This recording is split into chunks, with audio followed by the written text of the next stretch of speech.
hati. Kita bersyukur kepada Tuhan karena hanya dengan perkenanannya kita boleh lagi memasuki penghayatan Minggu Sengsara yang ketiga, tanggal 20 sampai tanggal 26 Maret tahun 2022. Kita meyakini bahwa Dia Tuhan kita yang akan tetap dan terus menyertai langkah perjalanan kehidupan kita. Ketika kita akan memasuki minggu yang baru, minggu rahmat Tuhan dalam kehidupan kita. Oleh karena itu, mengantar kita untuk memasuki dan menapaki minggu baru, minggu sengsara yang ketiga. Kita diajak untuk belajar dari kebenaran firman Tuhan berdasarkan kitab atau surat Filemon, surat Rasul Paulus kepada Filemon, pasal 1 ayat. Kita akan dituntun oleh kebenaran firman Tuhan dari surat Rasul Paulus kepada Filemon, pasal 1 ayat 4 sampai 22. Tapi sebelumnya mari kita berdoa memohon tuntunan Roh Kudus. Mari berdoa.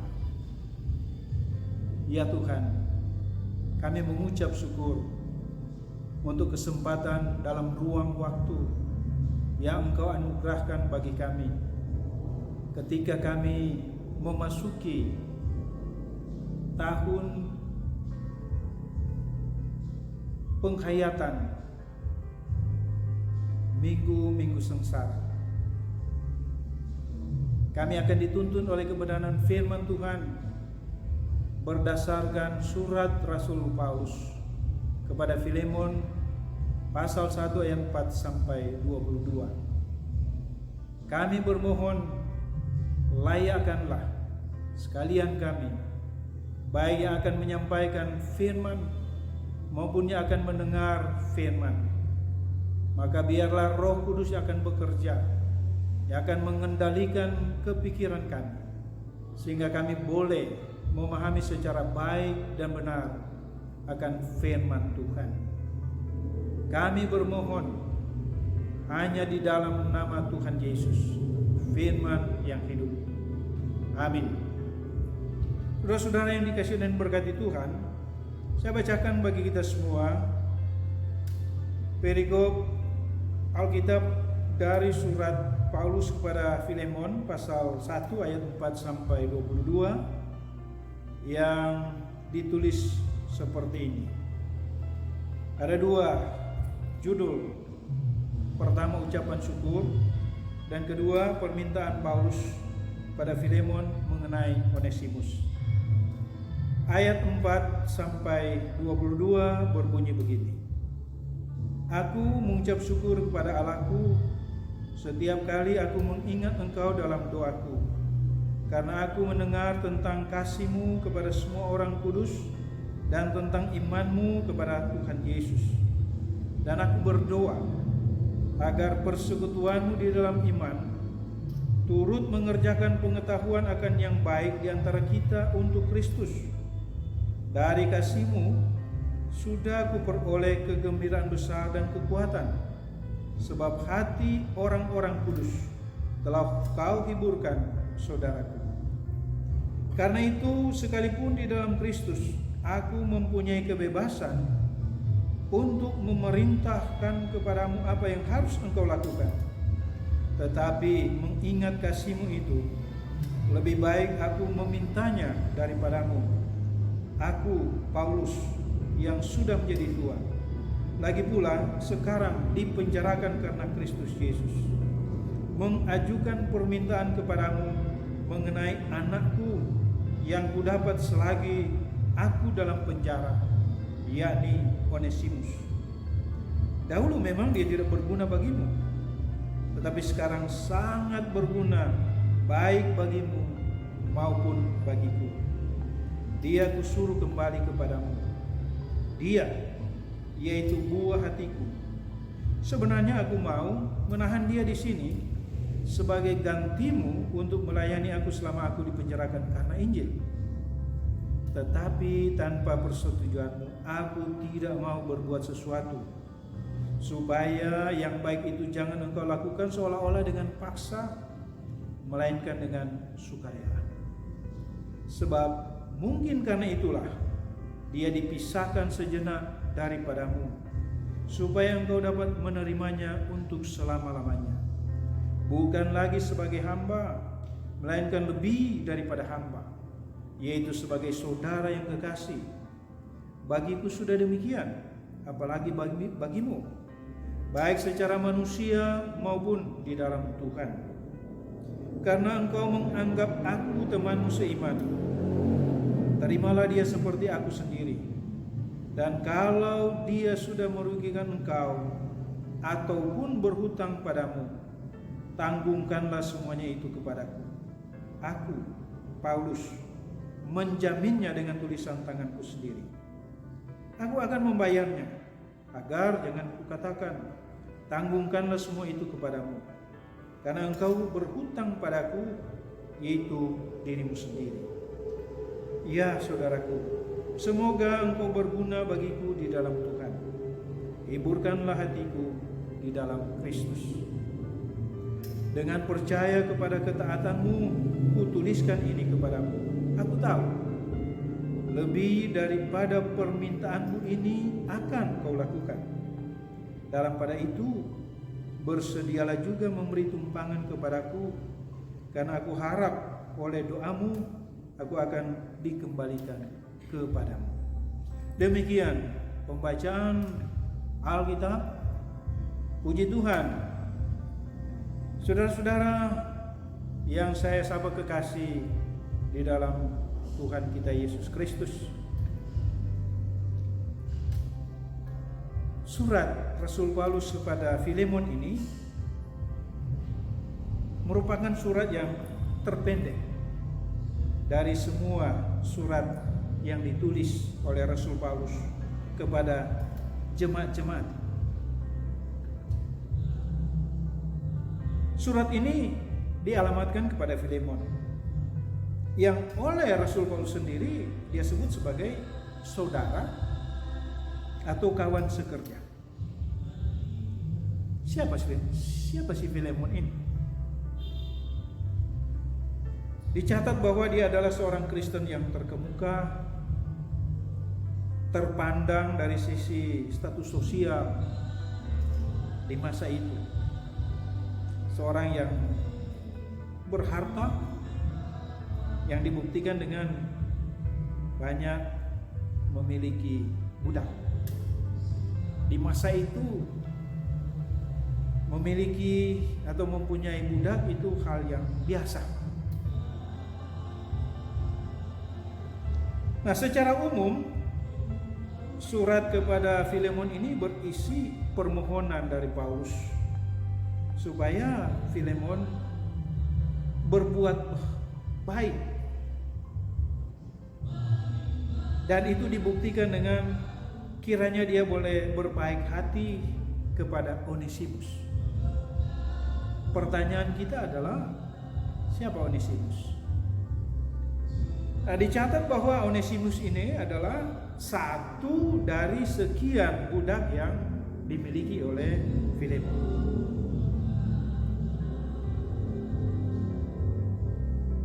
Ternyata Onesimus ini pernah melakukan suatu tindakan yang kurang terpuji terhadap tuannya.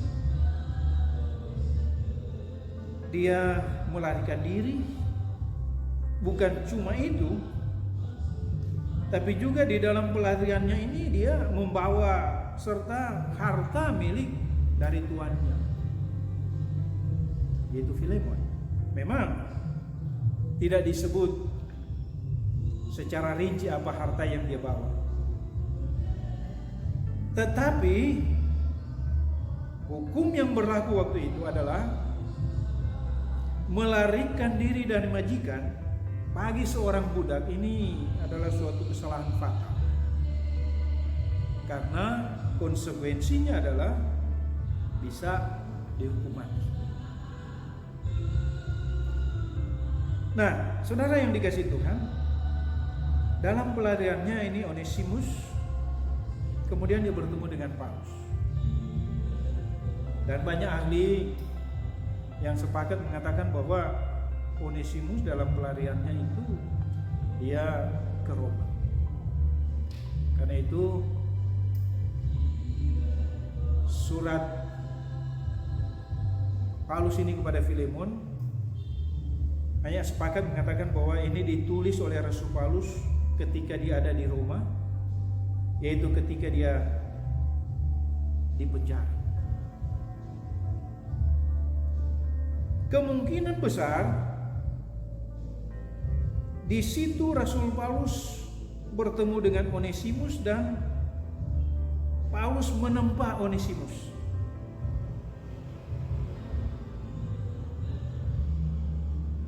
Sejauh mana proses yang dilakukan oleh Paulus ini memang tidak disebutkan, tetapi hasilnya menjadi nyata bahwa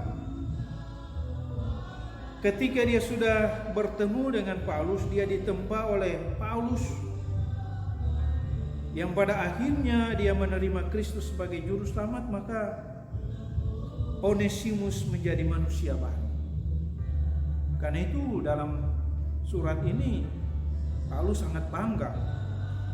Bahkan sampai dia katakan dulunya dia tidak berguna, tapi sekarang dia sudah berguna. Dulunya dia Onesimus ini tidak bermanfaat, tapi sekarang dia sudah sangat bermanfaat. Onesimus telah diubahkan oleh pekerjaan Roh Kudus lewat Rasul Paulus. Nah, kini setelah Onesimus menjadi manusia baru di dalam Kristus, Paulus menginginkan supaya kiranya Filemon dapat menerima dia. Karena itu Paulus berupaya untuk bagaimana mengembalikan Onesimus kepada majikannya, kepada Filemon, dengan satu permintaan untuk kiranya Filemon tidak lagi menerima Onesimus sebagai budak, tapi sebagai saudara seiman di dalam Tuhan Yesus.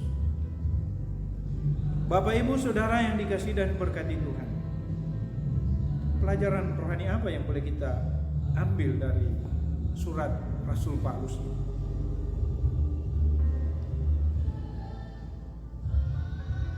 Surat ini sesungguhnya mau memperlihatkan kepada kita bagaimana kasih, bahwa kasih yang menjadi ciri kehidupan orang percaya. Pengampunan adalah juga merupakan perwujudan dari kasih, dan ini yang diminta.